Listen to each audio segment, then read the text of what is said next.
Between 1968 and 1969, 5 people were murdered in Northern California. Their killer was never caught, but he wanted you to know that. He sent letters to newspapers. He sent ciphers to police. He gave himself a name, the Zodiac. And somewhere out there, right now, he may have died in a bed, surrounded by people who never knew. Welcome to Case Zero, where the file is never closed. It began on a cold December night in 1968, a place called Lake Herman Road, Berryessa, California. David Faraday was 17 years old. Betty Lou Jensen was 16. They were on their first date. They never made it home. Their bodies were found the next morning beside David's car. Betty Lou had been shot 5 times in the back. David once, in the head. No witnesses, no motive, no suspect. Police assumed it was random, a tragedy, but isolated. They were wrong. 7 months later, on the 4th of July, 1969, Darlene Ferrin and Michael Mageau were sitting in a car at Blue Rock Springs Park. A man approached. He said nothing. He opened fire. Michael survived, barely. Darlene did not. When police traced a call made to the station that night, a calm male voice said, "I want to report a double murder." He gave the location. He referenced the Lake Herman Road murders. And then he hung up. 3 weeks after the Blue Rock Springs shooting, 3 letters arrived. 1 to the San Francisco Chronicle, 1 to the San Francisco Examiner, 1 to the Vallejo Times Herald. Each letter contained the same thing, a cipher, a coded message in symbols no one had ever seen. The writer claimed the cipher contained his identity. He demanded the newspapers print them on their front pages, or he would kill again.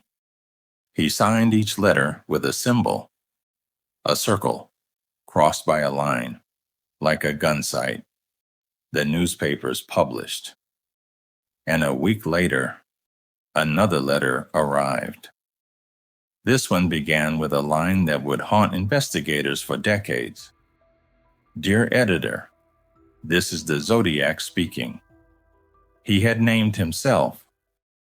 The 408-symbol cipher stumped professional cryptographers for days. Then a schoolteacher named Donald Harden and his wife, Betty, solved it in their living room. The message read, "I like killing people because it is so much fun. It is more fun than killing wild game in the forest because man is the most dangerous animal of all. The best part of it is that when I die, I will be reborn in paradise, and all I have killed will become my slaves." His name was never in it. September 27, 1969. Brian Hartnell and Cecilia Shepard were picnicking at Lake Berryessa. A man approached wearing a hood, black, square cut, homemade, with a symbol stitched on the chest, a circle crossed by a line. He tied them up. He stabbed Cecilia 14 times. He stabbed Brian 5 times. Then he walked to Brian's car and wrote on the door in black marker, "Vallejo, December 20th, 68, April 7th, 69, September the 27th, 1969, by knife." Dates. His dates, his crimes, his timeline. He was keeping score. Brian survived. Cecilia did not. October 11th, 1969. San Francisco. Cab driver Paul Stein was shot in the head at point-blank range. A witness saw the killer. Officers stopped a man nearby matching the description. They let him go. A miscommunication in the radio dispatch had described the suspect incorrectly. They let the Zodiac walk away. Days later, a letter arrived at the Chronicle. Inside was a piece of Paul Stein's shirt, cut from his body. Proof of kill. He was taunting them. And they had nothing. Over the next several years, the Zodiac sent more than 20 confirmed letters. He claimed 37 victims. Police confirmed 5 deaths. 2 survivors. 1 cipher remained unsolved for 51 years. In 2020, a team of amateur codebreakers cracked it. The message read, "I hope you are having lots of fun trying to catch me.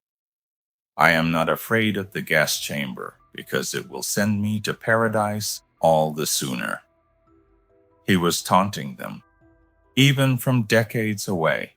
Over 2,500 suspects have been investigated.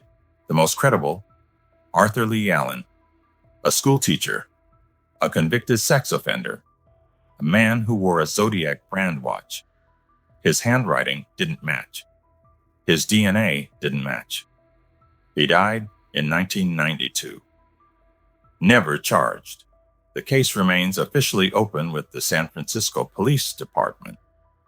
The last confirmed Zodiac letter was received in 1974. Whether he died, whether he stopped, whether he is still out there, no one knows.